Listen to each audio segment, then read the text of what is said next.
I was looking for like concerts, like live concerts, but I couldn't find any. Yeah, she just did like this like Apple Music exclusive like acoustic thing. I was trying to look that up, but it wouldn't play for me for some reason. Yeah, I know. She doesn't really like film her concert stuff, which is crazy because like, oh my God, that woman has precision perfect pitch. It's fucking crazy. Really? That she just like pin straight fucking does not waver from pitch whatsoever. It's nuts. It's actually nuts. It's cool. Welcome to the Siren Songbook, a podcast where we discuss female artists, their music, their history, and the impact they've made on the music industry. Join us each month as we pick a new inspirational artist and celebrate exactly what it is that makes them so magical. Hey everyone, welcome to episode 5 of the Siren Songbook. I am Amy. And I'm Kasey. And today we're talking about Kacey Musgraves. Yeah. Not the Kasey that we have sitting here, although we should do an episode on you sometime. We are talking about Kacey Musgraves today, who is one of Kasey here's favorite. One of my favorite artists. The superior Kasey was the one that we're talking about today. That's not true, but they're both. Just apparently, if your name is Kasey, you are automatically awesome. That's what I think it is. What I tell every Kasey I run into. It's like, well, we already are friends because we have the same name. So I'll let you go ahead and get started. Yeah, just to give a little background on Kacey Musgraves. She was born August 21st, 1988, and is an American singer, songwriter, and musician. She began her career in the early 2000s when she self-released 3 solo albums and recorded another album as a member of the duo the Texas Two-Bits. At that time, she was also, performing around Texas and was asked to actually sing the national anthem at the 2002 Winter Olympics. She was like in 8th grade at the time. And there's like a video recently that was just going around. I think actually Good Morning America showed it to her recently when she was promoting her newest album of her being on Good Morning America and yodeling. Oh, which wow. I think is so cute. But she started writing songs at the age of 8 years old, and her first song was for her elementary school graduation. It was called Notice Me.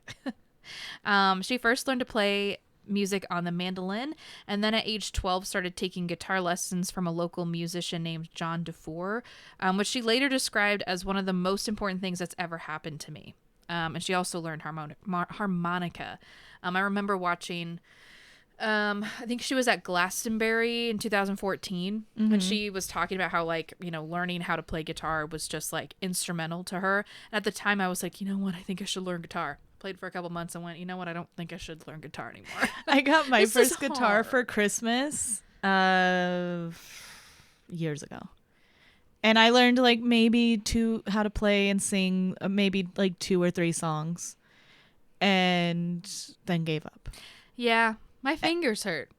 I have short, stubby fingers. It did not work for me. Yeah. And then I got a uke, and I was like, well, I'll do a uke. And then I never finished building the uke properly, too. Oh, but building it from scratch is pretty gnarly. Her mother took her to local music festivals to sing Western swing music, and she and her co-student Elena Tatum, they formed that music duo I was just telling you guys about, Texas Two-Bits, toured through Texas and released an independent album in 2000, which earned an invitation to perform at President George W. Bush's Black Tie and Boots inaugural ball. So from the very beginning, there was something very special about Kacey Musgraves.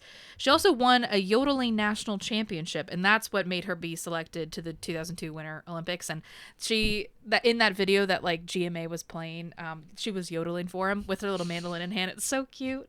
How adorable. I have to look that up now. She was like, yeah, I think I remember her recently saying yeah, I definitely wasn't popular in high school for things like that.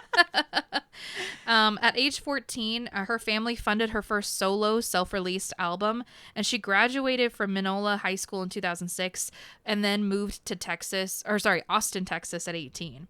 In 2007, Musgraves competed on season 5 of the singing competition reality TV series Nashville Star, where she placed 7th.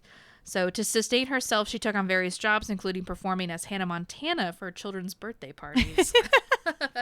That's funny. I vaguely remember the show Nashville Star, but I don't think I ever watched it. Was it on like CMT? I think it was on something? CMT. I feel like I saw commercials for it, but at the time, my dad was very much against country music being played in the house. He was very much that kind of guy that was like, country plus rap equals crap.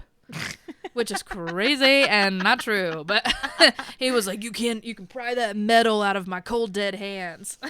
So I vaguely remember the show a little bit, but this was also back at the time when like all shows on TV were reality shows. Yeah, and they've kind of just blended into like one show in my head.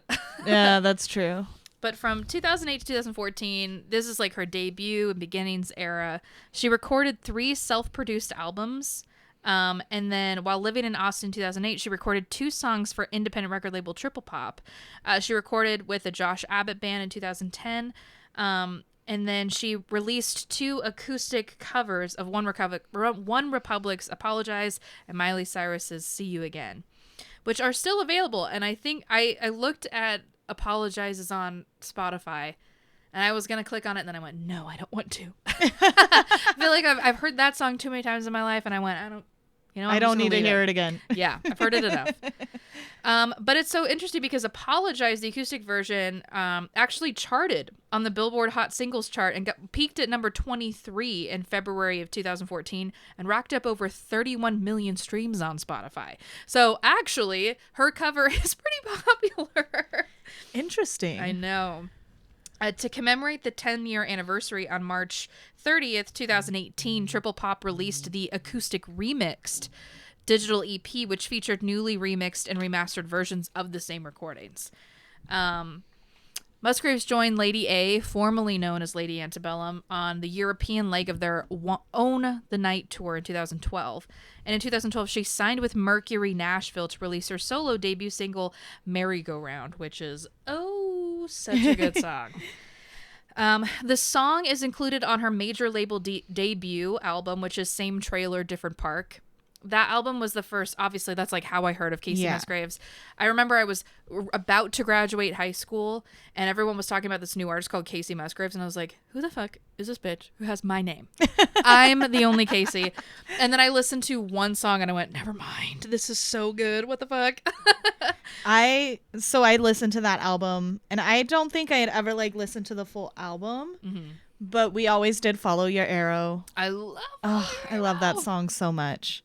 And that was my first real introduction to Kacey Musgraves was Follow Your Arrow from that album. And I was just like, yes, this bitch is speaking what nobody speaks in country music anymore. It's 10 years ago, you think about who was singing songs about getting high and kissing people of the same sex. Just thinking about political climate at the time, only a year, less than a year prior, was gay marriage legalized in the country. So, and definitely still is not something that's extremely popular in Nashville, Tennessee, or just Tennessee in general. So to have a country artist specifically be open about these pretty hush-hush topics, it was extremely refreshing. And as someone who did not grow up listening to country music, I was instantly hooked on her because I was like, she's a safe space. She's somebody that I can feel safe to stand behind and be like, this is somebody I appreciate. Yes. But yeah, such a good album. My favorite. So yeah, the first song I had ever heard from her was Follow Your Arrow, because that's what the song everyone was talking about. And then I started looking her up on YouTube and stuff, and I heard Merry-Go-Round. And I just the profoundness of the song, I was like, oh my God. It's just so good. My favorite line actually is obviously the last chorus. She changes the line from we get bored so we get married, and just like dust we settle in this town. And then she changed it to we're so bored until we're buried. Oh! I have that one written down too. It literally says the switch to we're so bored till we get buried. Ugh. Yeah, dude. Also, just good. The play on words with the mama's hooked on Mary Kay, brother's hooked on Mary Jane, and daddy's hooked on Mary 2 doors down. So good, dude. It's oh my God. That writing is so clever and so good and so My like 16, 17-year-old brain was just like, oh my God, no one has ever written anything deeper. Like the first time hearing that chorus, I was like, mind blown. Yes. So good. Oh my God, such a good song. And I also just like really love the like banjo picking pattern. That same interview that I referenced to earlier, the Glastonbury Festival, she played that song acoustically.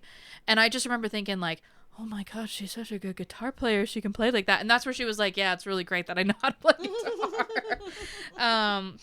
But the album was released on March 19th, 2013, but the album debuted at number 2, selling 42,000 copies.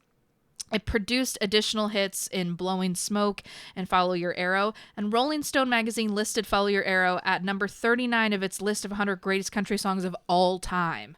And I agree. I think it is. I do and too. said that Musgraves was, quote, one of the loudest symbols of young country musicians embracing progressive values. Undermine, a song co-written by Musgraves and Trent Dabbs, was featured in one of the first episodes of the first season of the television series Nashville on October 17th of 2012.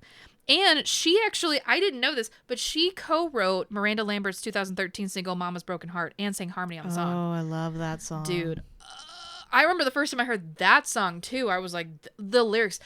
I cut my bangs on some rusty kitchen scissors. I screamed his name until the neighbors called the cops. I numbed the pain at the expense of my liver. Mm-hmm. And it's quintessential Kacey. And it makes sense now that Kacey Musgraves helped write that. Yeah. Like, I totally see it and hear it. Dude, it's so...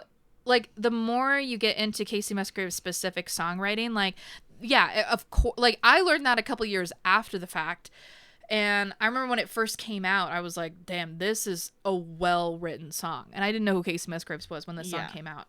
But then, like, now, like, I can't obviously unhear her harmonies. And it just sounds like her song. Like, when she plays it live, it fits so well in her set because that's a Kacey Musgraves song. Yeah. That Miranda Lambert sang on.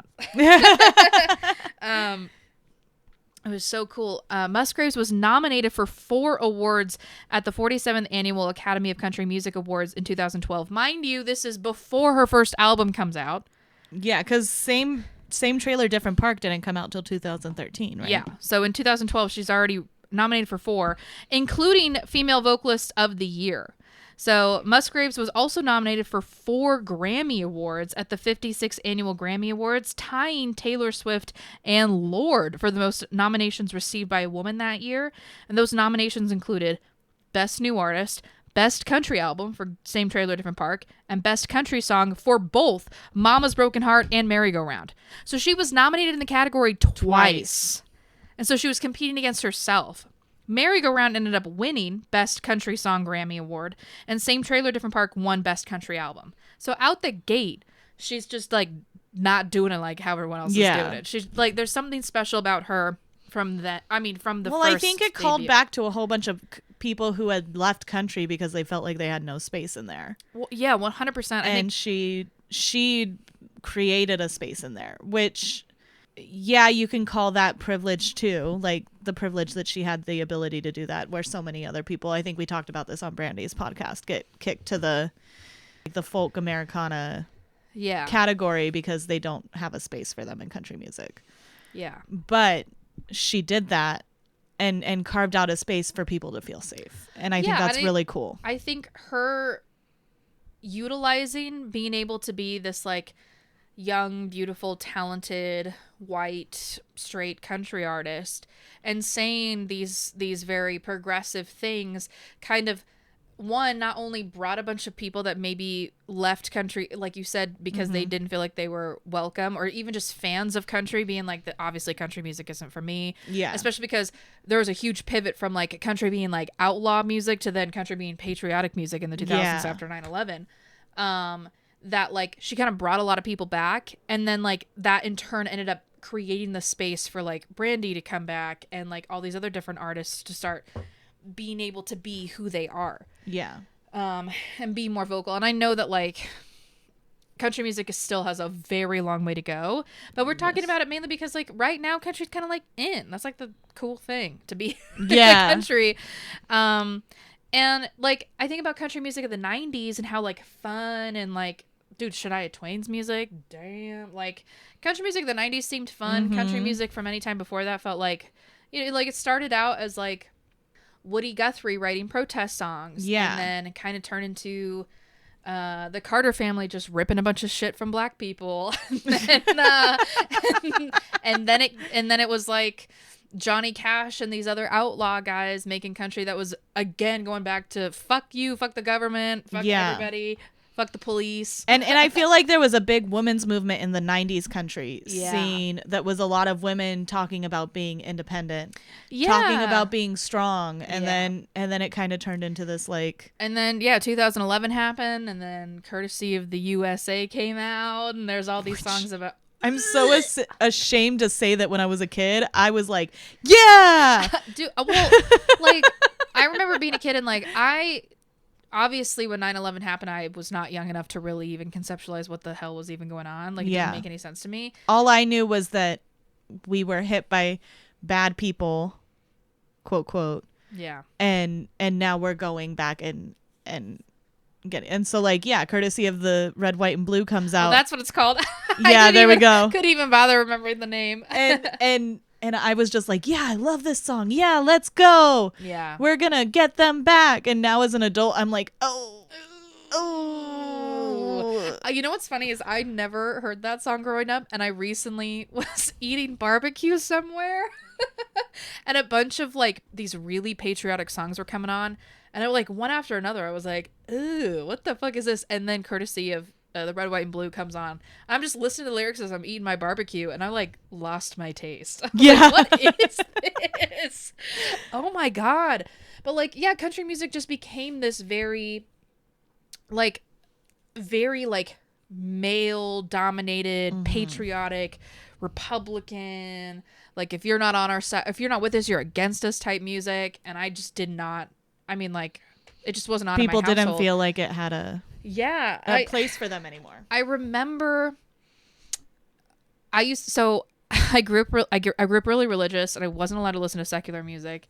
But because of that, and I craved listening to secular music so much, I would like go downstairs early in the morning before my parents would wake up, and I'd like turn on the VH1 top 20 video countdown, like at like literally like level like 2 or 3 volume. I'm sitting right in front of the TV so I don't wake anybody up, just so I could absorb some of the music that was out at the time. And I remember the Chicks, but at the time were known as the Dixie Chicks, released this song called Not Ready to Make Nice.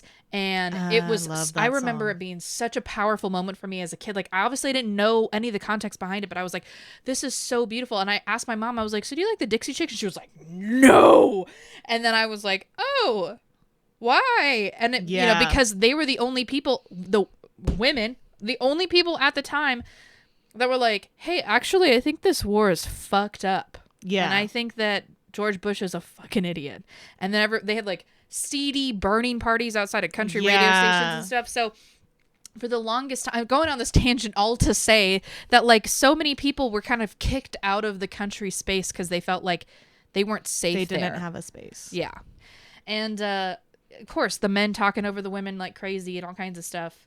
We briefly spoke on that. Like, it hasn't really gotten a whole lot better. I mean, we briefly spoke about with Beyonce in 2016 and Brandy. Yeah. And it's just like, so to have somebody like Kasey kind of come in and be like, honestly, I think everyone just needs to like light a joint and fucking chill out. Yeah. It was just like really refreshing. I think. And the fact, there's something so magical about the fact that did get passed into the country world, that like people accepted it. And like I said, there's something to be said about she is beautiful and oh my god, and one of the most beautiful people on planet Earth. Very, very beautiful. Yeah. But I mean, like, even back then, like, you know, she wasn't like in the main circle of country people. Like, she was still on the outskirts. Like, even though right away it was undeniable her star power, and she's winning Grammys and winning American Country Music Awards and stuff like that, and people know who she is, like she's still not in the in club. Yeah, she's not part of the cool kids club. Yeah, because like, you know, she's singing about things that are going against. Yeah, she's the singing about quo. kiss lots of girls if that's something you're into. And I am, dude. Yes. But yeah, like shortly after that, like right away, the secular kind of community started to really embrace her. So like, even she wasn't, again, you know, let into like the cool kids scene of the country area. So then like the pop girlies were like, hey Kasey, let's hang out. Yeah. And shortly after that, Katy Perry asked her to join her on her tour, her North American leg of her Prismatic World Tour, which, not to go on that tangent, but that album that would accompany the Prismatic World Tour, loved it. I don't even remember what it's called. Was it called Prism? I have it right here. I remember listening to that album like crazy. Well, also around that time is when Katy Perry like was coming out with like, what was it, earlier than that? When did I Kissed a Girl come out? Oh, that came out in 2008, I think. 2008? Yeah. So I remember when that came out, I was like, what? Yeah. People can do that? Whoa, I want to do that. But so she's carving that, she's making that space, but they're also making the space, and so they're more welcoming to her. Right. And a lot of the older kind of pillars of country music instantly saw the authenticity that Kacey Musgraves had and accepted her as well, like Willie Nelson and Alison Krauss. And so she was also picked to be on their tours for select dates as well. But Musgraves provided backing vocals for Bourbon in Kentucky, which was the lead single on Dierks Bentley's 2013 album Riser. And in April 2014, Musgraves won the Academy of Country Music's award for Album of the Year for Same Trailer, Different Park. So it is interesting how, again, we keep talking about this, but like how she's not like in the same talks as like Carrie Underwood, all these other like girlies of the early 2010s country scene, but she's the one, she's like sweeping the awards like this like dark horse. Yeah. Not to bring back Katy Perry. Are you ready for? In June 2014, she released a new song called The Trailer Song, which she debuted on The Tonight Show starring Jimmy Fallon. And I love The Trailer Song. Dude, the lyrics on that are fucking snappy. Same Trailer, Different Park was certified gold in August 2014 for selling over 500 copies. And Musgrave's single Follow Your Arrow was also certified gold, and Merry Go Round was certified platinum. So her debut, immensely strong. The women, the men, it doesn't matter who you are, we're not doing it like Kacey was doing it back then. And again, like you said, it's so crazy too, because she wasn't like the Carrie Underwood or anything of that. She was like a dark horse. Exactly. Yeah. There wasn't, and like I don't even remember her back from then. Like I don't remember like Janelle introduced me to Follow Your Arrow. I was like, I love this song. Yeah. But I didn't follow Kacey Musgraves. You didn't follow her arrow. Yeah. I didn't follow her arrow. It was funny because like I also specifically remember like I instantly started following her on like every bit of social media that I could find at the time, and I think in 2014 there was like Facebook and Instagram and TikTok, or sorry, not TikTok, Twitter.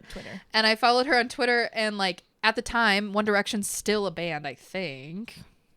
I don't remember. I don't know. The timeline gets murky. It does get murky.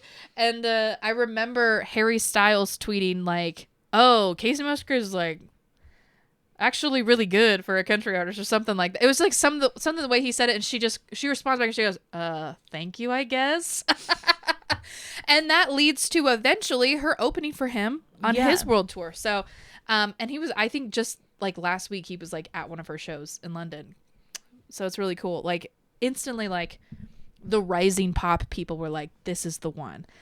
But after the success of all of that, she announces in late 2014 that she would perform a 10-show headlining tour titled Same Tour, Different Trailer, which started on September 25th and ended on October 19th. And then in September, she said that she had begun writing songs for her second major label album and planned to work with Luke Laird and Shane McNally later that year after her touring schedule finished. Biscuits, the lead single from that album, was released on March 16th, 2015. God, I love that song. I love Biscuits so much. I said I am going to say mind your own biscuits and life will be gravy all the time. Oh my gosh. That bridge, the bridge melody is such like ear candy to me. But the pouring salt in my sugar won't make yours any sweeter. Pissing in my yard ain't gonna make yours any greener. Yeah.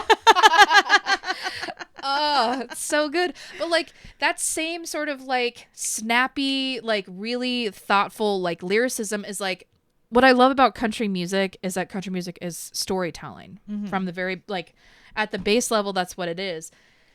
But like I think some people are afraid to get so like it's not goofy. It's like almost like lighthearted, but still like I feel like writing the way that Kacey writes is actually harder than like just writing a story like most country songs are. It's always so clever. It's like it's so clever. It's almost like a puzzle. Like I don't know how to explain it properly, but it's like a puzzle putting together stuff like that. Dude, if I could write just one song like Kacey Musgraves, I'd have like just a high for the rest of my life. And the fact that Biscuits feels so country too. It like, does. It just feels so it feels so nostalgic and so fresh at the same time. And I feel like off of Pageant Material as well, like Cup of Tea is also in that same I have vein. that one. You Can't Be Everybody's Cup of Tea. Yes. I love it. I feel like that album in general was just like therapy for me. Because everything I have here is, I wrote down Dime Store Cowgirl. Yes. And she says, just because it don't cost a lot, don't mean it's cheap. Biscuits, mind your own biscuits and life will be gravy. Die Fun. Let's love hard, live fast, die fun. Before we get to heaven, let's give them hell. And then Cup of Tea, You Can't Be Everyone's. I'm like, dude. I'm going through therapy listening to this album. It's so good. When that album first came out, I think my instant gravity went to like, I loved Pageant Material. My sister was a pageant queen. And so like right away, like obviously the artwork of the show, like she's got the big hair and all that stuff. And I think that, I don't know, I just really liked the lyrics of that song. And then also Family is Family. Oh my God. Family's family in church or in prison. You get what you get and you don't get to pick them. That's like what we were talking about earlier today. It just, you do not get to pick your family and they are not the best people all the time. But like they'll defend you till the end because we're also family. I loved that kind of stuff. I mean, that album was released on June 23rd, 2015. And obviously she like played it around everywhere. She was also, at the same time, featured on a remix of Miguel's single Waves, which came out in 2016. But on September 7th, 2016, Musgraves announced the release of her first Christmas album, A Very Kacey Christmas. And the album, which features 8 traditional and 4 original songs. And I honestly, like, to go back to her songwriting, like, fits so well in, like, writing Christmas music as well. It's just that, like, cleverness that, like, every time I hear an artist, like, has an original Christmas song, it just misses the whimsy. That's what her Ribbons and Bows is one of my favorites. Dude, ooh, it's so good. But there was another one that she wrote. I can't think of it off the top of my head. My favorite of her Christmas songs is off of like her. I think her second one is Glittery. Oh yeah, that one. Ooh.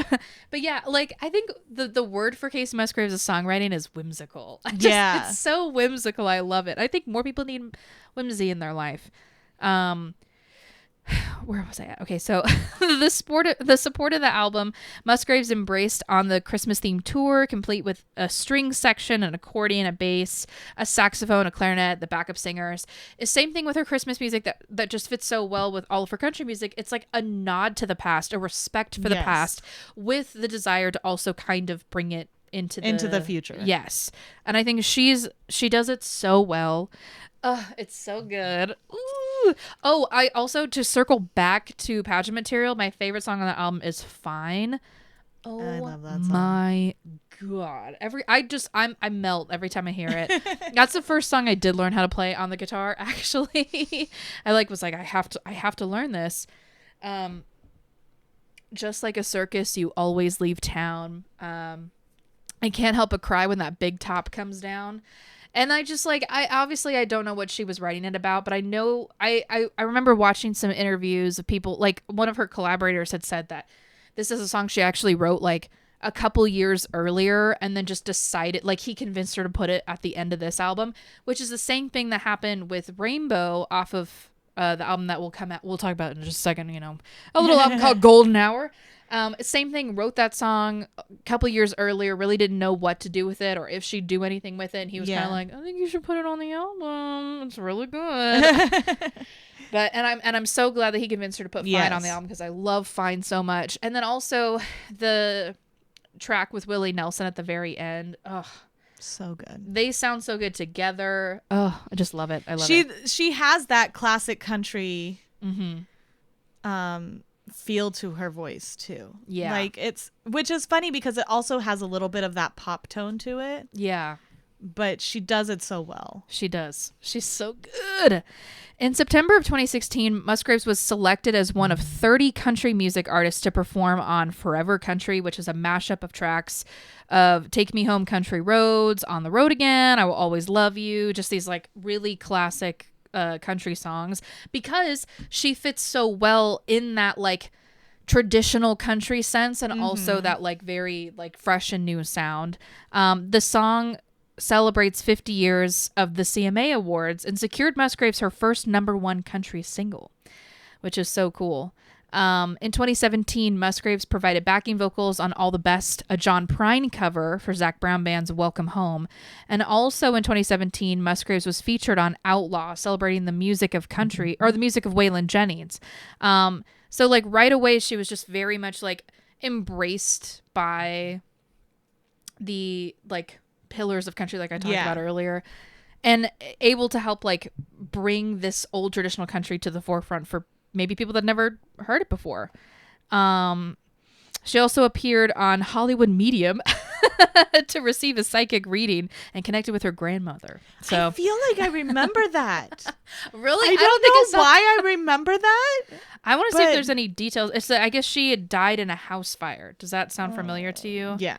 Oh, okay. I didn't watch that episode, but I wish that I did. I just feel like I remember, like, especially the commercials leading up to it. Like, yeah, country star Kacey Musgraves, blah, blah, blah. And, like as soon as you said that, all the flashbacks came back. Oh, jeez. I guess she said that her song This Town from the album Pageant Material is about her grandmother and that her voice appears on the opening of the song. Oh, which is so sweet. Oh, that's so nice. I know that there's like personal stuff that goes on in her life around this time. Like in 2016, she met her soon-to-be future husband, Rustin Kelly, at the Bluebird Cafe. She'd said in an interview, she was like, yeah, I just like never go out and do that kind of stuff. And you know, she was single and didn't know what to do that night and was like, you know what, I think I'll just go to the Bluebird tonight. And Rustin Kelly was one of the artists that was playing, and she instantly was like, God damn, who is that? And then asked him out on a songwriting date. And then by the end of the year, they were engaged. The relationship didn't last very long. It's okay. Life happens. People are people. I also like his music too. I'm not saying you need to pick sides because you do not. But finding that man, Rustin Kelly, and falling in love so hard and so quick, and then marrying him led to her writing one of the best albums actually of all time. Like, actually really, of all really time. good. In October of 2017, Musgraves posted a picture of herself on Twitter indicating that she was in the studio writing new songs for her upcoming third studio album. And on December 12th, 2017, Musgraves announced the title of her third studio album, Golden Hour. The songs Butterflies and Space Cowboy were released as the first singles for the album on February 23rd, 2018. And in March, Musgraves headlined the 2018 C2C Country to Country Festival in London after playing the festival in 2016.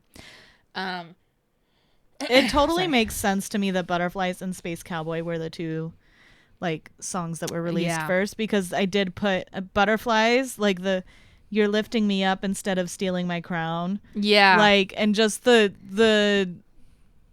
like, you want to be loved that way. Yes. Like the love with Rustin was so beautiful and so pure for however long it was that way. It wasn't that way always. But it inspired her to write such beautiful lyrics. I mean, like, Butterflies is a perfect introductory single to be like, this is what the album's going to be about. But then also with Space Cowboy, you get that same classic, clever Kasey songwriting. I'm played this album for my partner recently because he never listened to it before, and he was like, dude, Space Cowboy is one of the best songs ever written. I was like, I know, you can have your Space Cowboy. Like, so good. So good.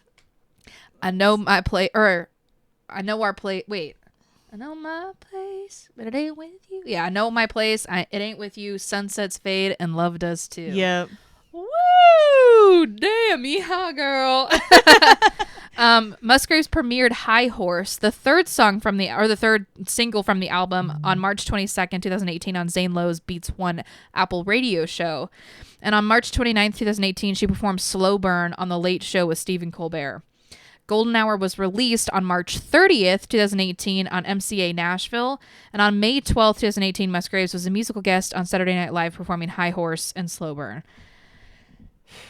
I remember Slow Burn is the one that like I remember the most when that album came out. It's the perfect opening track, because like the very beginning of it is obviously just those chords, and it just sounds like the sun is rising. Like the start of the album is the beginning of a day, and the opening lyrics are so cool. So like, she was born, like, weird fun facts. Maybe not so fun, but just facts about her is that she was born 6 weeks premature. She was born like 5 pounds.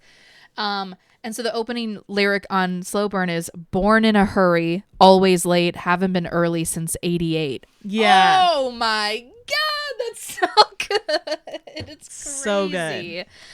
Oh my gosh. I mean, I could go on and on and on about why I love Slow Burn. Ugh. I'm all right with a slow burn. Like, just thinking about slow burns in general, just like a slow burn kind of love, a slow burn kind of friendship. Like, things don't need to take the amount of time that they do. And just like kind of like musings about life in general. Like, her grandma cried when she pierced her nose. And also just the melody of it. It gets stuck in your head. Earwormy. Yeah, dude. Yes. It's a perfect song. I fully believe that. It's nuts. After performing on Saturday Night Live, which I think like a lot of people were like, oh, who's this? Yeah. Through June and July, Musgraves was the opening act on the second North American leg of Harry Styles' Live on Tour. And in September, Musgraves appeared on the re-recorded version of There's No Getting Over Me with Ronnie Mislab for his 2019 debut album, which is super cool. So like, she's another huge part of that. I've been mentioning this because I wanted to bring up the fact that she does so many collaborations. She's not one of those artists that's like, oh no, I'm only focused on me. Like, she does so many collaborations, and I think that they're all very aptly timed collaborations. Because it helps build awareness of her brand. So like, and I don't know if it's like a marketing thing kind of thought in her head where it's like, okay, like, just like in the rap world or in the pop world, to have like features that'll like, they're kind of like stepping stones. Get you into where you want to be noticed, so that when you release the next thing, it 100%. And we'll like, when we talk about this newest album, I'll talk about some of those collaborations that I think actually really set her up for the album that she currently has out. But on October 2nd, 2018, she appeared on Jimmy Kimmel Live as the musical guest. In October, and also at that same time, she embarked on the Oh What a World tour in support of Golden Hour. The tour began in Oslo, Norway on October 13th. And that I did see that tour. I saw it a couple of days after she won a bunch of Grammys for that album. I literally, like, 2018, I only listened to that album. Every time I got in the car, every time I was at the gym, what did I want to listen to? I want to listen to Golden Hour.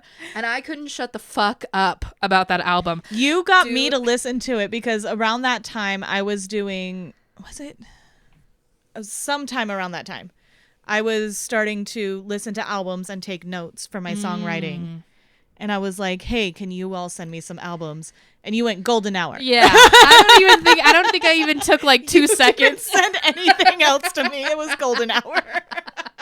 That sounds about right. I literally, like, there was recently I had to go find something within like text messages between my sister and I I found some text messages in 2018, and it was just me and my sister talking about Golden Hour. Just like, But yeah, I was talking to literally everyone I could at the same time, or like a year prior, Paramore released like my favorite album of theirs called After Laughter, and so it was literally 2018 was like, what did Kasey listen to?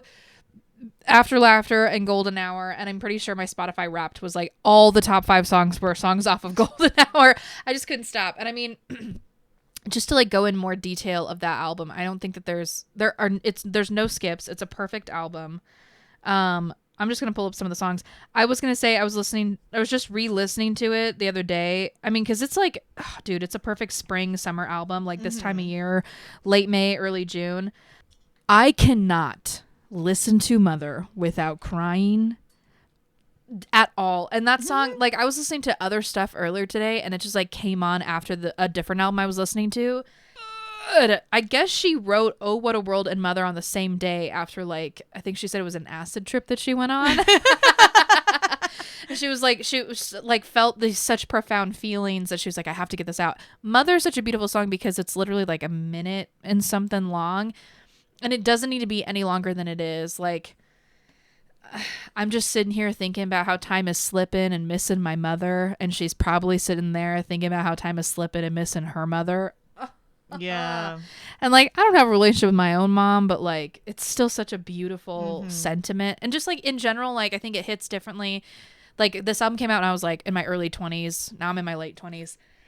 And I feel like only in the last like 6 months have I started to go, oh my God, time really be slipping like that. Yeah, it goes fast. It goes very fast. And everyone's always told me that. And now I'm 28. I'm like, oh, you're right. They used to say, so I heard like when I was younger that your age is kind of like how many miles per hour you're going through life. Oh, that's good. Oh my God. Yeah. I like it's starting to pick up. Yeah. And I'm starting to like see people I haven't seen in a little while and looking at time on their face. And that's been like really interesting and a little hard because like that's how I really know that time is slipping, because like I remember you looking one way and what do you mean you have grays and wrinkles now? Yeah. Like I only saw you, I thought, a couple of years ago. Is that how quickly time really does go? Which I think is so interesting. I mean, moving on to other topics too, like happy and sad is okay, because I feel like it like perfectly encapsulates like being 28 years old, of just like, I'm really happy in the moment right now. This is so great. This is such a beautiful night. But at the same time, I'm sad that it's going to be over, and like really struggling with being present and that sort of thing. And like, is there really like a word for that? You know, like, I just don't think so. I think that like there's no other way to put it. There's not a word, but that's, you know, even when I first listened to it, I remember telling my friend, like, it felt like her writing was the most close to my kind of writing. And it's because she doesn't use big words. She says, I'm happy and sad at the same time. Yeah. But it works. Yeah, 100%. And like, it doesn't need to be like tied up in this pretty little bow. Like, yeah, sometimes I'm happy and I'm sad at the same time. And there really is no other way to put it. Like, not at all am I trying to put any artist down. I'm just using an artist as a reference. I think that like in the last couple of albums, especially this latest album, Taylor Swift uses some pretty big words that I think which is fine. She's a reader, and most of her fans are readers, and they probably know what that means. But there's like I mean, she uses like clandestine in a phrase of a song, and it's like some people probably don't know what that means. Yeah, and there's a space for big words, and there's also a space for people who are like, I don't know, I'm happy and I'm sad. Yeah. And I know Taylor Swift probably knows what the right word for that is. But I don't. And if you said it, I probably wouldn't know what you meant. As much as if she said, I'm happy and I'm sad at the same time. Yeah. I mean, like, the first lyrics are so cool. It's like, it's not you, it's the glow of the party, the way that you got me feeling inside. It's the song that they're playing, the words that they're singing. It feels so right. And I'm the kind of person who...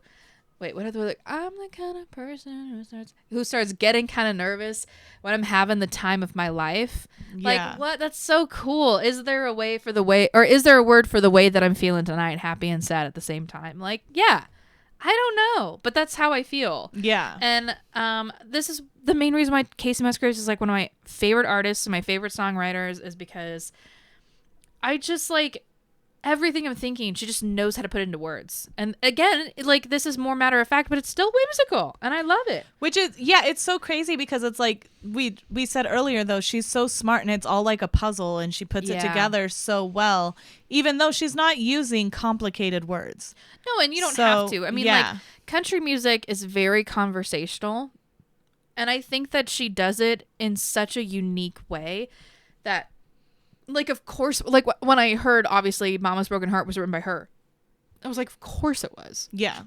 Because who else could put the words together like that way, how she did it. And I think that that's so cool. A lot of songwriters are really good at being like ghostwriters, or really good at just writing songs. And like, she has such a style to her songwriting as well. And I love it. And it's so good. Also on the album, some other, like, obviously every song on the album is great. And if you haven't heard it, please listen to the entire album because it'll change your life. But like, I love the way that she describes falling or being in love as like golden hour, which is like, if anyone's listening to this and I don't know what that means, that's like that time of day that's like right as the sun, like right before the sun sets, where the sky looks gold. Like, and she says, "You're my golden hour, the color of my sky. You set my world on fire. And I know it's gonna be all right." Like, oh, that's so cute. And then also Rainbow is such a pretty song. It's so good. It's one of those feel good, what a wonderful world type songs. Yeah, yeah. I do remember after watching the Grammys, seeing like some annoying like comedian lady who doesn't like people to be happy tweet about, because she performed Rainbow at the Grammys and was like, "What is this talent show ass song?" I'm like, you know what, girl, get over it. Maybe that's why people like it so much. Yeah. In February of 2019, Golden Hour won Album of the Year at the 61st Annual Grammy Awards. It was a surprise to a lot of people. It was a surprise to her. Her reaction to winning was a meme for a little while, because she was like, "What the hell?" Earlier in the night, she won like Best Country Album and Best Country Song. She just won a bunch of, like, that was all like pre-recorded, but on the telecast, she won Album of the Year. That same month, Musgraves released Rainbow as the 5th single of the album. And in April, Musgraves featured on a newly recorded version of Neon Moon with Brooks and Dunn for their debut album, or reboot. Not debut, duet album reboot. My bad, sorry. Debut. I was sitting here going, it's Brooks and Dunn's been out for a while, haven't they? a little known band called Brooks and Dunn. You probably haven't heard of them. Neon, like her version of Neon Moon, I love it. It's so like it fits into that sonic era of Golden Hour. But I ended up, like I said earlier, I bought tickets obviously like a year in advance, but I got to see Kacey Musgraves the week that she won the Grammy for Album of the Year, and it was such a magical show, and it just like felt like such a special moment. It was also Valentine's Day, and oh my god, I like sang along to every word, and I was there with my friend who was a guy, and he thought it was weird, but he liked Kacey Musgraves, and he was like, "I just feel so weird that it's Valentine's Day and I'm hanging out with you," and I'm like, "And?" Jesus Christ. Just live in the moment, brother. She also made a cameo appearance as herself in the country music drama film Wild Rose, which I didn't see. Yeah, I don't know anything about that. But that sounds cool. Yeah. But also that same year, she made her Met Gala debut as a Barbie doll and afterwards announced that she had signed with the modeling agency IMG, because she's the most beautiful person on planet Earth. This was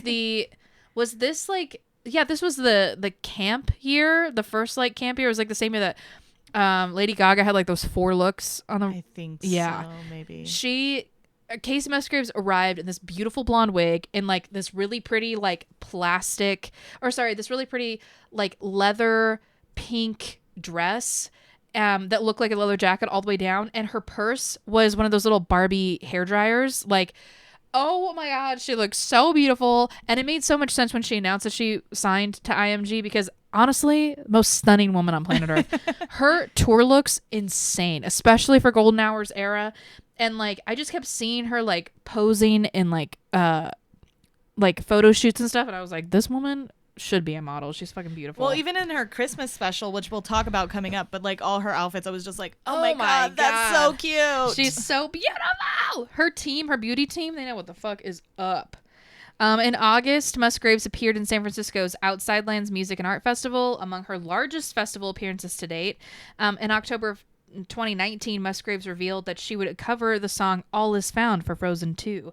And the song plays over the end credits and is also included on the soundtrack album.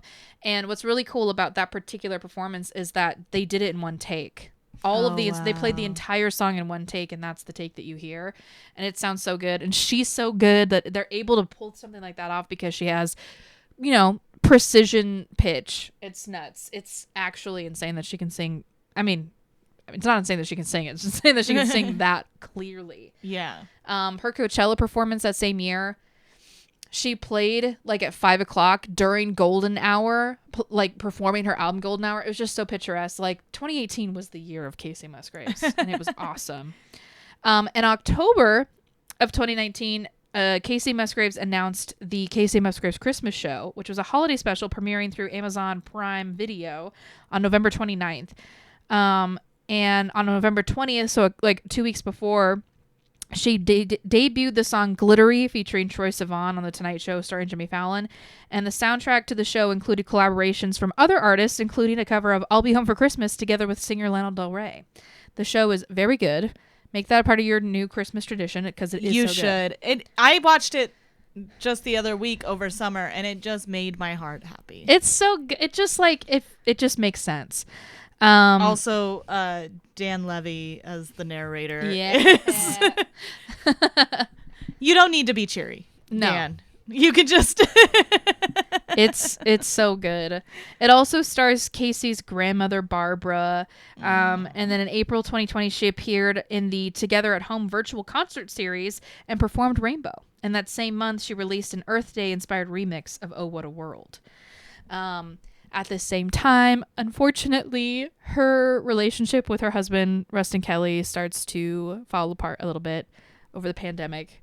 And this will lead into her next album. In May of 2020, she was featured on the Flaming Lips single Flowers of Neptune 6 and also provided vocals for 2 additional tracks on their album American Head, which was released on September 11th, 2020.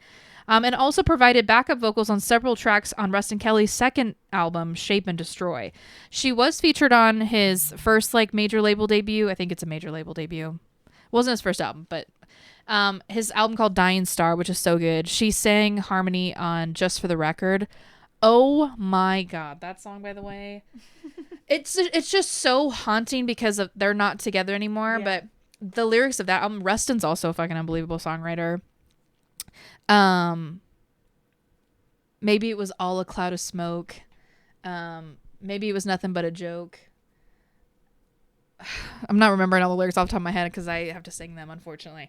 But the song is just for the record, I really loved you, because it was about a relationship that didn't work out. So I don't know if that's how he feels about her, but I just think that that's so, haunting. It was recorded before her and him got divorced, but unfortunately was released after they separated. On December 10th of 2020, Troye Sivan released a reworked version of his song Easy, which featured Musgraves. So having the Flaming Lips and Troye Sivan, those kind of covers were kind of hinting to a album that was going to be more pop focused or maybe more rock focused as well. But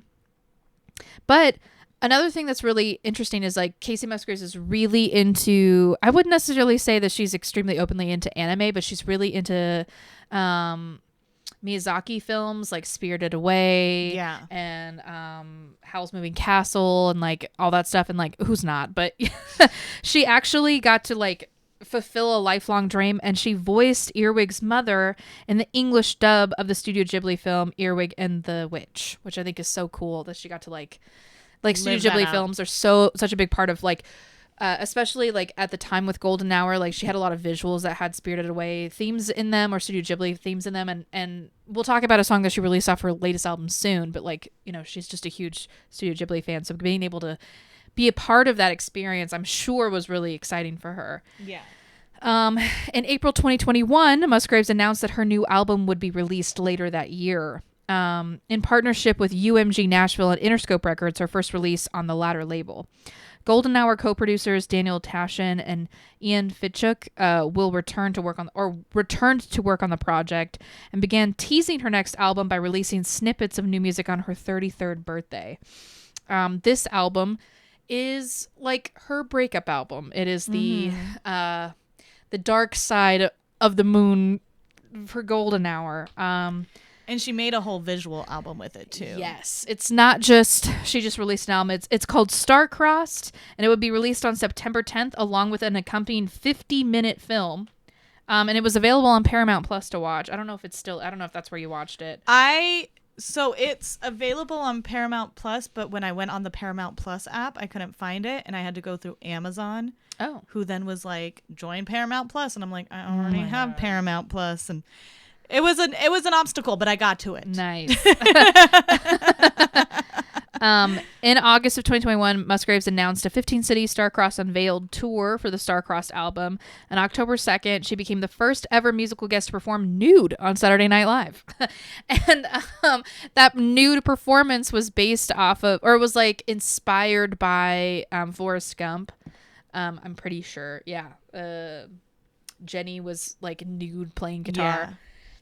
And I think that it signaled a lot of like vulnerability because she like is a very notoriously private person and has not talked much about her divorce to Rustin Kelly.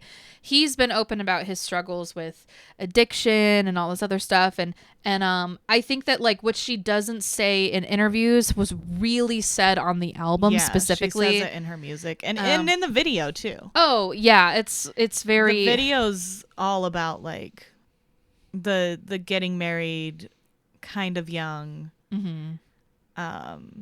and trying to be the perfect wife. And yeah. Oh my gosh. I know. So unfortunately that album didn't do as well as Golden Hour because everyone put Golden Hour on such a pedestal that they were like, dude, Kacey's divorce album's gonna fucking slam. But what they wanted from Kacey Musgraves was like an Adele-esque divorce album without actually thinking of the kind of artist Kacey Musgraves actually is. She doesn't do that. Yeah. So she's going to make this like whimsical type songwriting music about her art. And she's not going to make it the way that you want her to make this record. Like, yes, of course, like we all are so bummed out that a love that would inspire a perfect album like Golden Hour could fizzle out, but it does, you know? Yeah. The first track on the album, being Star-Crossed, is so, it's such a majestic, like, painting. Like, even if you haven't watched the visual album, just like how Slow Burn is such a wonderful opening, like a sunrise coming up over the mountainside. Like this feels like the moon is high in the sky. And she opens the tracks by saying, "Let me set the scene, two lovers ripped right at the seams." I just think, it's so good. And essentially she did an interview where she was kind of talking about how she was thinking about how Romeo and Juliet were like star-crossed lovers and that sort of thing. So almost like Shakespearean in the aftermath of the relationship. Also the video, the album visuals totally feel like an acid trip. And I love it. Hell yeah. The second song on the album, Good Wife, kind of really goes into maybe like kind of setting the scene, like not just setting the scene, but kind of like talking about the start of the end of that divorce or the end of that relationship of like, I just want to be a good wife. And literally like a plea, like literally like, God help me be a good wife because I need him. I think it's such a good song. I think people really need to give it another chance. That song really like that hit hard. And then like the visuals with it of her like trying to iron the stuff and everything. And then by the end it's all broken and and like I think even she follows up like, God help me be a good wife because I need him.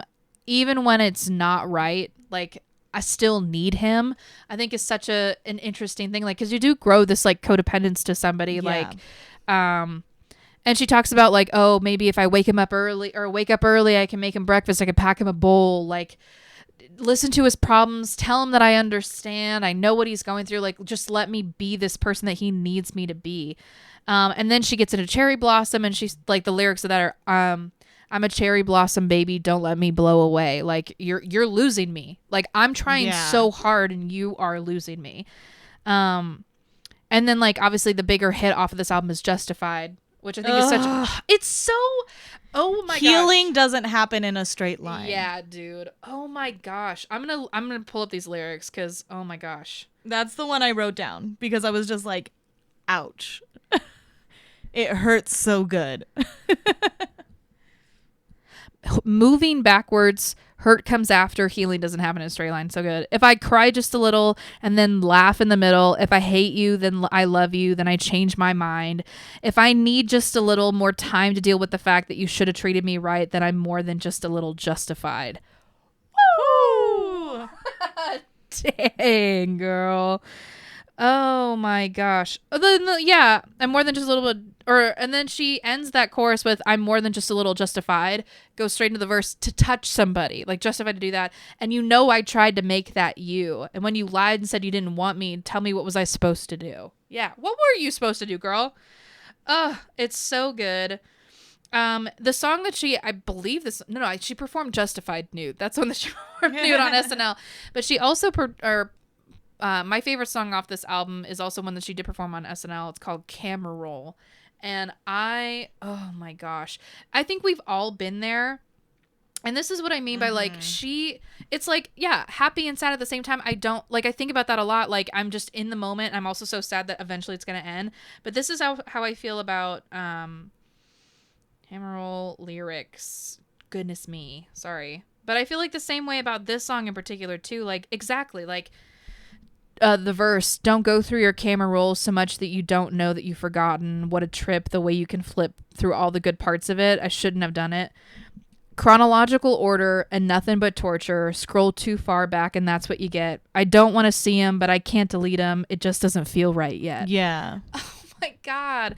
And I don't know if you get to that point in a breakup where like this person was such a part of your life for so long that it just feels like I can't delete my own history. Yeah, it's like what parts do I delete and what parts do I not delete and what do I keep and what do I... Yeah, but then when you're scrolling through your camera roll, like you're like it just hurts. Yeah. Because you're mourning not just the relationship, but you're mourning like bits of your own life you can't go back to. And like deleting those pictures is like, I don't know, deleting all this evidence of like... And then, like, she even said, like, verse 2 is all the best. That's all that's left. Cruel evidence. It does me no favors. I should know it's a place not to go when I'm alone. I'll just feel bad later. Like, but also, and like the way she hits on the fact that when you're scrolling through your camera, it doesn't have the bad parts in there usually. It's just all the best. Yeah. It like, yeah, you're not taking pictures of the fights. You're taking pictures of like the vacations you went on or the food that you ate together or just like taking silly selfies in your room together. Like, yeah, the bridge, look at me, I'm living all alone and now you're only living in my phone. I love like the very last line of the song, which is, there's one where we looked so in love before we lost all the sun and I made you take it. It's so cute. I mean, it's sad, but I just love it. And she ends the album with the song called Gracias a la Vida, which is essentially like bye life. Like it's a suicide note by a different artist. I mean, I think it's so heart-wrenching. It unfortunately was not like super big of an album because people had so much expectation of it leading up to what it was. And I genuinely implore you, if any of you are here that are Kacey Musgraves fans, please go back and listen to it. It is so good. Mm-hmm. Maybe it wasn't right for you in 2021, but it might be right for you here in 2024. You don't know what you're going through now. I also, just a little fun fact, a lot of the filming happened at the Kill Bill church that's here in town. Yeah. She actually filmed a lot of this album out here in area outside of Los Angeles. She wasn't nominated for any Grammys for this album, but it was because they were trying to fuck with her that she had submitted for country because she's a country artist. And then the head of the Grammy, like the Grammy country section was like, honestly, this was too pop for us. So you can't, like, we're not letting you submit for country music. And so she wasn't able to submit and wasn't really a pop album. So like, even if she tried to submit it for pop, like it wasn't going to get picked. Yeah. So that really sucked. And I think that was that same dude that was like, well, if women want to get nominated, they need to be writing better music. Like, fuck that guy, you know? Ugh. And you know what? Whatever. It's stupid. I think that's also why I was so drawn to her when I listened to Golden Hour, because I was telling my friend, I was like, I write music and I feel like it's not country, but it's not pop, but it's not folk. It like falls in the middle somewhere. Yeah. And I feel like that's the closest to like a genre of what I write that I've seen. Yeah, 100%. I think that like, I don't know. I feel like she's above genre. Yeah. She really is. And if she wanted to create an album that felt a little bit like 90s pop music, by all means. Like when this album came out, she released like a merch magazine that was like a 90s magazine almost, with like the different like the merch item and then like the number, and it was so cute, and I loved all of like this whole era was just such a cool era. But then after that, she just kind of spent a couple years living her life. She was with this poet named Cole Schaefer, I think, for a couple years, and was kind of living her life up with him. And then I don't really hear much from her. I think she started doing some collaborations last year that were leading up to this new era. The first one being a collaboration with Zach Bryan on he's an American country star, off of his self-titled fourth studio album. It's called I Remember Everything. The track debuted at the top position on the Billboard chart's Hot 100, making it her first #1 single on the chart. And the single was so good. I mean, like it has like 500 million streams or something like that currently. The single was nominated for 2 Grammy Awards at the 66th Annual Grammy Awards for Best Country Song and Best Country Duo Group Performance, winning that one. That made her the only female artist to win a Grammy in every country category, which is crazy. I mean, she deserves that because she's so good. In October 6th of 2023, Musgraves collaborated with breakout artist Noah Kahan on a re-release version of the single She Calls Me Back from Kahan's album Stick Season. Another one of those more folky type songs. Like, I would say... Didn't Brandy work with him too? She did. Yeah, she did. So Brandy, it's like all these women that we love keep coming back into each other's circles. Dude, it's so great. I think Hozier also did one, and a couple other people too. But she started kind of planting the seeds for what her next era was going to be. Like Zach Bryan is a great artist because he is country, but like he also kind of falls in that Americana folk area as well. Like he's not like pop. He's not like the kind of country radio type country artist. Noah Kahan is more of kind of a folky pop artist as well. And then in 2013, she also executive produced the country music competition show My Kind of Country with Reese Witherspoon. Kind of a sense of like country doesn't have to be this cookie cutter fucking bullshit, whatever. Like it can be something completely different. But in February of this year, during the Grammys, there was an ad that came on, a commercial for Kacey Musgraves' new album. And that was her way of announcing the album, which I thought was so funny. Some people thought it was like gauche in some way, but like she didn't announce it at the show. Like, I don't know. I mean, so she announced her 6th studio album, which was called Deeper Well. And the visuals for this album, everything about this album is, oh my God. It was released on March 15th, so I only knew about it for a month before it came out. She performed 2 songs from the album on the March 2nd episode of Saturday Night Live. And she was also a guest on March 18th's Howard Stern show, where she did like a 2-hour interview and performed 3 songs live with her band. She got like a whole new band and kind of changed everything up. She spent a lot of time with this album particularly, recording it at Electric Lady Studios in New York City, and kind of went back with her same collaborators for Golden Hour, and had spent a lot of time like doing a lot of like soul searching. She's like 35 now, and just kind of wanted to look at things a lot differently and looking at things that no longer serve her. And so this album kind of reflects a lot of that. I would say it's very mellow, but like in the best possible way. I have not been able to stop listening to it since it came out. Also, fun fact, before we like go a little bit deeper into Deeper Well, a lot of people were speculating that maybe that she would be on Beyonce's new album, but And I guess one of her producers off the album said that Beyonce sent a team to Nashville and worked with Kasey, and Kasey and her collaborators wrote 5 songs in a day. 5. None of them made the album, which really sucks, but I need to hear those songs. Yeah, I want all 5 of them. Yeah, I know that when we were talking about Beyonce in our podcast or episode about her, like she historically writes like between like 50 to 100 songs per album. Mm-hmm. So I need to hear all of the songs that were supposed to make it off of this album. Cowboy Carter is amazing. It's wonderful. And I think Kasey would have been really great on that album. But there were talks. There was hope. Yeah. There was a possibility they were going to work together. They exist somewhere. Yeah. And one of her, like the producer that she sent to work with Kasey said that like it was incredible to watch her work because they were not like 5 whatever songs. There were 5 great songs in a row in one day. She was just like, I want to work with Beyonce. Here's like all this stuff. So, I mean, Kasey's mind is crazy. She can work so fast. And then so to like dig deeper into her latest album that just came out, it starts with this song called Cardinal, which is like, I mean, like lyrically speaking, I think it like kind of symbolizes like cardinals usually, I mean, there is a symbolism to what a cardinal is, and I'm going to look that up just so I don't like speak out of turn. I know for sure I wrote down that I loved the bridge in this. Like it wasn't a typical bridge. No, not at all. I guess like cardinals specifically kind of like many people believe that seeing a cardinal is a sign from a departed loved one, that it's like them as a spirit. And like in the chorus, she goes, Cardinal, are you bringing me a message from the other side? The word cardo, which cardinal comes from, also means hinge, and the bird is seen as a hinge between the earth and the spirit realm. Or like a symbol that they're like visiting you, which I think is so beautiful.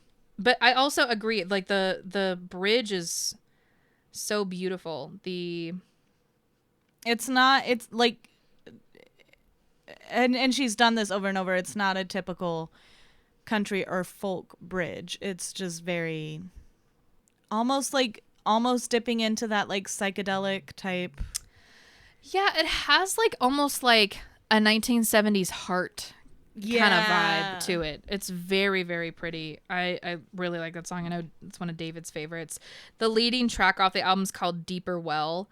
And I'm at that age right now where like people are starting to talk about Saturn's return, and I know that that's something that like Adele's album 30 deals with a lot of like themes of Saturn returning.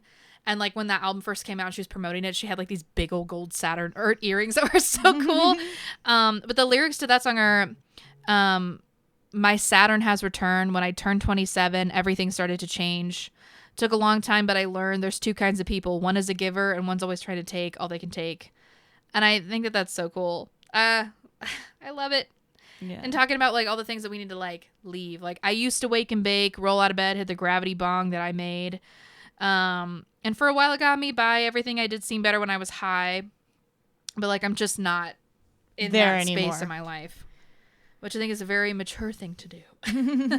The next single off that album, which was the other song that she performed on SNL, was called Too Good to Be True. And it's like my favorite line on the whole album.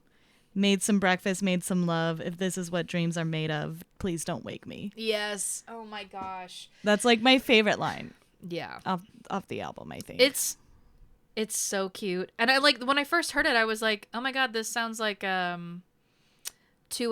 2 a.m. and I call me because I'm still awake. And then I was like, that's so weird that it sounds like that. And they ended up crediting the original writer of I think it's called Breathe 2 a.m. Anna Nalick. So they like credit her as the songwriter on it because it does interpolate some of the melody. Oh my gosh. Please don't make me regret opening up that part of myself that I've been scared to give again. Oh, and they're not, and her and her current boy, or the boyfriend that she had after the relationship, I guess the adult mature relationship she had after her divorce ended. But she was still with that person when she wrote this song, so that's kind of heartbreaking. But oh, dude, I mean, imagine, like, I think about that all the time. Like, if I ever was if I ever have to be back on the market again, I would be genuinely pleading, like, please do not make me regret opening up my heart again, dude. Like, I don't have it in me to be able to do that.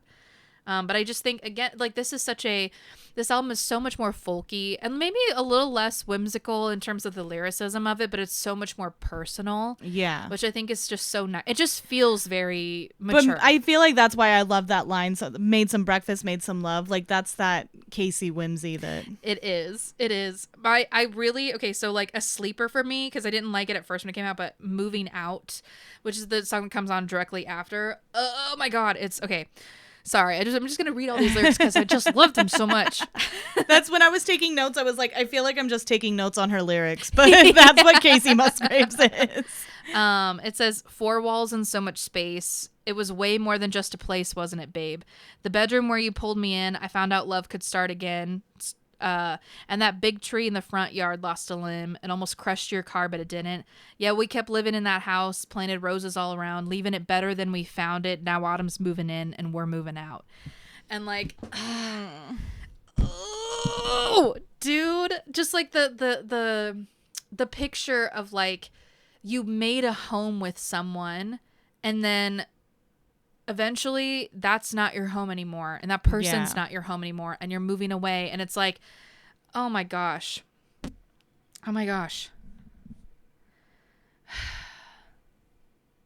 don't know, I'm just like, now I'm just looking at the lyrics because I'm like lost in it. David's favorite is Dinner with Friends, and she did like a little video like I want to say like 2 months ago, where she kind of like dissected some of the lyrics and kind of like you get to look at her brain and how like she's just looking for the right words to like fall the way they fall. And the whole concept behind Dinner with Friends is just like moments that like are just so like the things that you look forward to. So she was just listing those off. Dinner with friends in cities where none of us live. The face that somebody makes when you give them a gift. Every once in a while when I wake up early without trying and catch a sunrise, like how that just makes you feel. The feeling you feel when you're looking at something you've made.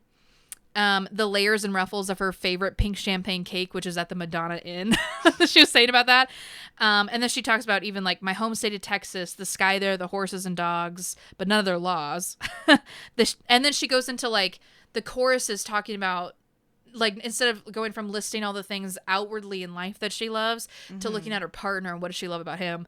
The shape of his eyes, the shape of his nose, the cute way he mispronounces certain words, the smell of his clothes, the things I would miss from the other side. Oh my gosh. And it's just so great. I love the way the sun on my floor makes a pattern of light. Like when you just romanticizing the little things. Oh my gosh. And then she goes right back or lists some more stuff and then goes back into listing things about him. Like she never repeats the same lines. The shape of his heart, my shoes by his door. He loves me in all the ways that I never felt love before.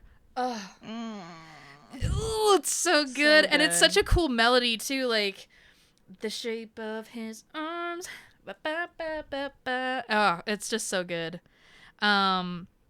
David's favorite is Lonely Millionaire.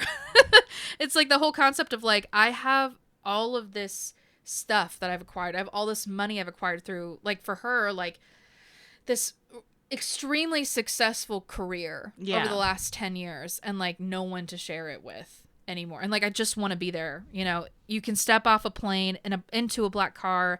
You can pay him to wait. You can wear the gold watch on your wrist, but it won't give you back all the moments you've missed. Like have all of this fucking stuff, but I haven't been able to watch my nieces and nephews grow up. I haven't been able to do all this stuff. And like, what's like, I'd burn it all to keep you warm. Like, I just like, I have all this money so I can give it to you, which I think is so sweet. But I'm going to end it by going off on my favorite song off this album, which was also not my favorite at first, but it's called Anime Eyes. And oh my God. All right. I got so excited talking about my actual favorite song on this album that I ripped the cable out and stopped the recording. But My favorite song on this album is called Anime Eyes. It was not my favorite song at first. The first time I heard it, I was like, what the heck is this? But I have recently become a member of the weeb community. I never watched anime in my life, and then this year I decided to start watching anime. I was like, you know what? Everyone's been telling me I need to watch Attack on Titan, and the main reason everyone always says that is because they're like, oh, well, your last name's Jaeger, and the main guy's last name's Jaeger, and you'd really like it. And I was like, that's a dumb reason to watch something. And then I watched it and I went, oh my God, this is one of the best TV shows I've ever seen in my life. And I started watching like a ton of anime like almost right away. And so now I'm your resident anime expert. I'm just kidding. I'm not. But like we talked about this a little earlier. There's like a lot of themes in Kacey's like visuals and stuff that like she's also like a huge fan of like anime and like Studio Ghibli movies and that sort of thing.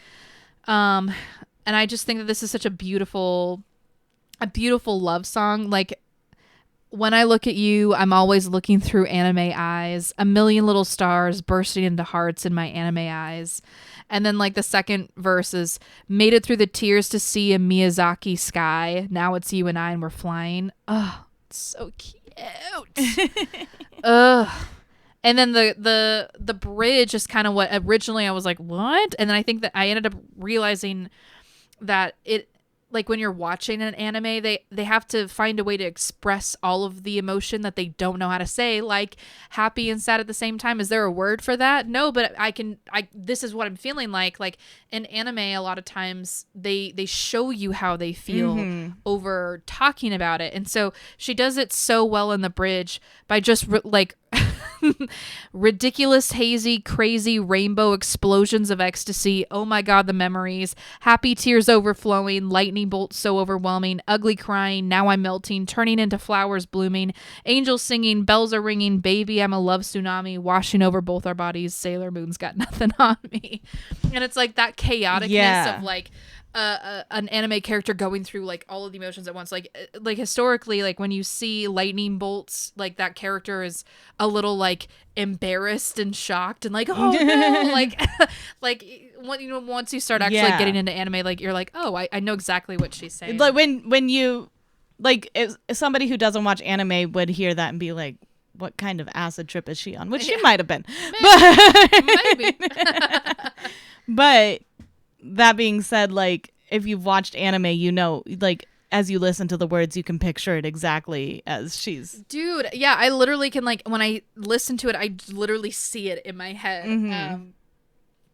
There's so many anime tropes that are very like when you see one, you've seen them all kind of. I think there's like a couple shows that I watch that have like yeah, they like turn into like little chibis and they're like freaking out and like I feel like it's a perfect way of like describing just how one feels when they're feeling like this emotion to the 100% max line. Like I'm like so 100% embarrassed or so in love or so like shocked or whatever. And I think that she did such a great job with that, and I think that's such a cool song because like she doesn't need to be making these like necessarily like hits anymore. Like I mean, she just does make hits because she's so good, but like it's songs like this that I think are like real treasures. And I'm very happy to have heard it and to have experienced that song. But it's this whole album. I mean, it's been out since mid-March, and now it's almost June, and I listen to it through from beginning to end at least like 3 or 4 times a week. I'm obsessed. It's so good. I need to listen to it more. It's been on my listening list, but I'm so behind on my listening list that I'm just like... I have forgone other responsibilities. Other albums have come out, and I'm like, yeah, those are good, but I'm going to go back to... Is that like TikTok sound where it's like, Martha, I'm coming home, sweetie. And it's like, I'm back in the building. That's me. Where it's like, okay, I'm going to let it go. Never mind, I'm going to listen to it again. We always end with, what is your favorite album? Okay. Right now, my favorite album is Deeper Well, because that's all I'm listening to. Because I think it's like the mature, like older sister of Golden Hour. But to be fair, like at the end of the day, Golden Hour is such a perfect album. I mean, historically, that's been my favorite album. But I'll say honestly, right now, it's Deeper Well. Okay. I would say if I had to pick one, I'm trying to look. Because I love all of them for different reasons. Yeah. I feel like every time she releases a new album, I'm like, that's my favorite album. I think I would say, now that I've listened to them all, I just hit the mic. Now that I've listened to them all, mine might actually be Same Trailer, Different Park. Nice. And I think it's just because of, Follow Your Arrow, Merry-Go-Round, Silver Linings, the line, woke up on the wrong side of rock bottom. That's a good line. Yeah.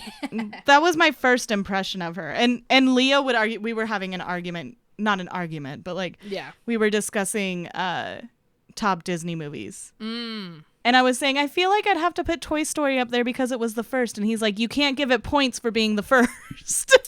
But you can. but in my mind, things get points for being the first. And that was my first introduction to her. Follow Your Arrow. Still to this day, I love performing that song. Yeah. So I think that would have to be my favorite album. Favorite song. That's so hard. Oh my gosh. I feel like every album I have a favorite song. Okay, I think Happy and Sad is probably my favorite Kacey Musgraves song. I've like covered it a couple of times live. And I just feel like where I currently am in my late 20s, like that's how I feel, happy and sad at the same time, It hasn't changed. Yeah, okay. I think that Yeah. That's what you're going with? I think that's my final answer. I think I just can't get past the chorus and merry-go-round. It's so good. The chorus and merry-go-round is like, I think that might be my favorite. Yeah, I feel that. Just the change in words at the end, the play on words through the whole course. Sitting there thinking, how many things can you think of with the word Mary in it? Yeah. Apparently. Dude, well, it's like, yeah, brother's hooked on Mary Jane, mama's hooked on Mary Kay, and if you grew up in the 2000s, your mom probably was using Mary Kay products. Or Pampered Chef or Home Interiors. Yeah. You pick one. Pick one Pyramid Scheme. It all works. So yeah, I would say that was my favorite song, but there's a lot of them that I just absolutely love. And then what's one thing that you would say you take from Kacey Musgraves? Oh, damn. I think this, I feel like I would take, I don't think, when I listen to her songwriting, it doesn't sound like she gets in her head about what other people, and I'm not, I don't know her, so I don't know if that's true. I can't sit there and be like, oh yeah, definitely does not care what other people think. But it's just she's not afraid to be a little bit more whimsical about her writing. I'm not trying, she's not trying to well, I'm mature and I'm an adult and I write about this and I say things this way. And I just think that she just sounds honestly, she just gives off an older sister vibe. And I want to meet her so bad. And hopefully not be a weirdo and be like, I love everything you've ever done. You're my favorite person. But I think she, for my own songwriting, just this don't be afraid to be a little anime about it. Yeah. Or I feel like mine is don't be afraid to let go a little bit. Yeah. To, like you said, not worry about what everyone else thinks so much, not try to fit into a specific genre so much, not try to, not to care talking about smoking weed and yeah, stand up for your fucking beliefs. Yeah. And, yeah. Or like even that she was so open to, she said she wrote those 2 songs on an acid trip. Mm-hmm. And she's just like, yeah, I did that. Mm-hmm. Like. She just give a fuck. And I love that. Yeah. I think that would be what I'd take from her. So. Well, that's the end of our episode. Next month I get to choose, and I've been thinking about it this whole episode. Because I'm like, oh, Pride's next month. So who do we do? And I mean, I feel like the obvious choice is Lady Gaga. I was like, who do you pick for Pride Month? And I know that I had like a few smaller artists on my list, but I feel like I just really want to do a heavy dive on some things. So, but yeah, so I was like, Pride Month, let's do Lady Gaga. Let's go with that. That's what I'm choosing. Yeah. So join us next month. We're going to talk about Lady Gaga and Pride. Yeah. See you guys next time. Bye. Bye.